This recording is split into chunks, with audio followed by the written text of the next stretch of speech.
a stressful time. I don't know how other NBA teams feel outside of LA, of course, but here it was kind of crazy. You can feel a lot of people that directly impacted by it, like a whole bunch of people. So it's sad, but we had to stay ready, and we were rested today, so we're ready for anything. It might make the schedule very hard later on, but we'll be ready. 70-plus points in the second half. What was working for you guys? Mitch talked about you guys being stubborn with the game plan. What do you think he meant by that? Totally. I mean, today was I think it was a very ethical game on our part. My teammates just respected the game and did a lot of things that doesn't show up on the stat sheet, and everyone had their opportunity to shine and to make the next teammate better. So it was a very healthy game, I think. Victor, we were just talking to Chris Paul after the game. You and him went up and gifted your game-worn jerseys to JJ's kids. JJ's kids are huge basketball fans. They lost their collection of memorabilia in the fire. Was that something you all talked about before? How did that come together, and why did you decide that's what you wanted to do?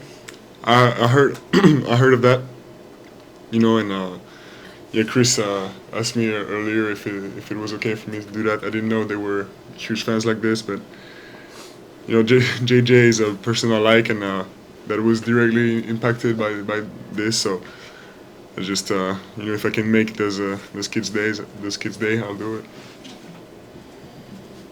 Mark. Yeah, follow up on that. How do you kind of put into perspective the power that you have in being able to bring joy in moments like that? So it is something that they that's not really taught, early on.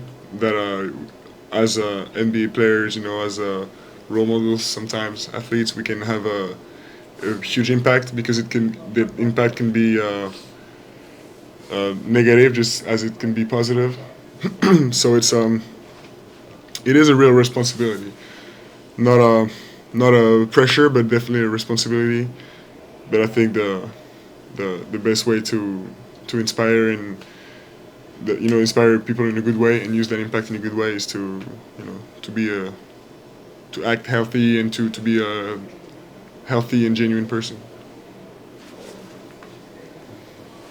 Still relatively early on in your career, how much of this team win is it encouraging for you, and how do you kind of compartmentalize what's going on in the LA community with getting on the court and executing the game plan and coming out with a win? That was a lot of words that I don't know.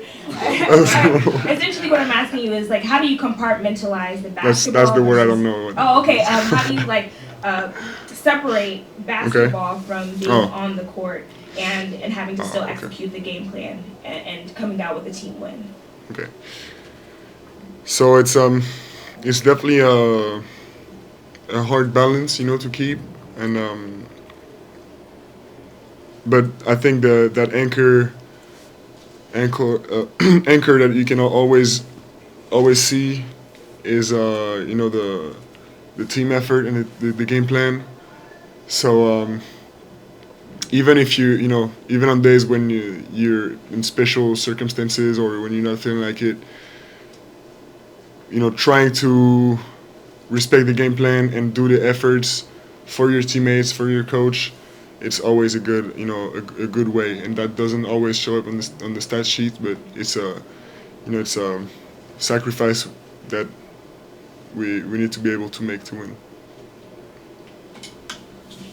Hey Victor, I want to ask you one about your pregame routine. Tim Martin always used to tell me before about how hard you work, but seeing you pregame and how physical your pregame routine, and then going there and bringing that to the game. I think you had a shield on Bron, and then you shot off of one leg in the corner, little corner fade in the mid range. Talk about that, but also playing through physicality and how you've been focusing on that a lot through your pregame routine all the way down to in-game situation stuff too. So the pregame routine, it's a lot of injury prevention, and recently this year I've added more focus on being able to take a position or be strong during a drive, like on that play as you said. So it's I guess we could say it's my routine is purposeful, and I don't hesitate to change it to depending on what I'm trying to work to get better at on the court. Couple in French right here. Victor, bonsoir. Salut. Tu es très bien placé dans les votes des fans pour le All-Star Game, auprès de gars comme LeBron. Qu'est-ce que ça te fait de te voir si haut placé et du coup d'avoir une chance d'être titulaire peut-être sur ce All-Star? Franchement, je regarde pas trop, mais je suis pas en direct, je veux dire le classement, mais ça me fait plaisir et je sais que sans même avoir besoin de regarder, je sais que tous les comptes NBA français, je sais qu'ils me soutiennent et j'ai aucun doute sur sur la responsabilité du public français, notamment sur ce nombre de votes. Last one. Salut Victor. Donc il y a le match à Paris qui arrive bientôt. Est-ce que tu en as parlé avec ta famille et tes amis sur place à Paris? Est-ce que tu es conscient de l'attente autour de ce match? Parce que c'est bien plus qu'un match de saison régulière pour nous, les Français. Pour moi aussi. Bien sûr que j'en ai parlé, je pense qu'à ça depuis enfin de plus en plus. Ouais, bien sûr, je suis super, c'est dur d'attendre quoi. Je suis hyper, j'attends ça avec beaucoup d'impatience. Mais comme j'ai dit plus tôt, il faut toujours se rattacher au plan de jeu et au but collectif. Et de toute façon, c'est la victoire, c'est ça qui met tout le monde d'accord.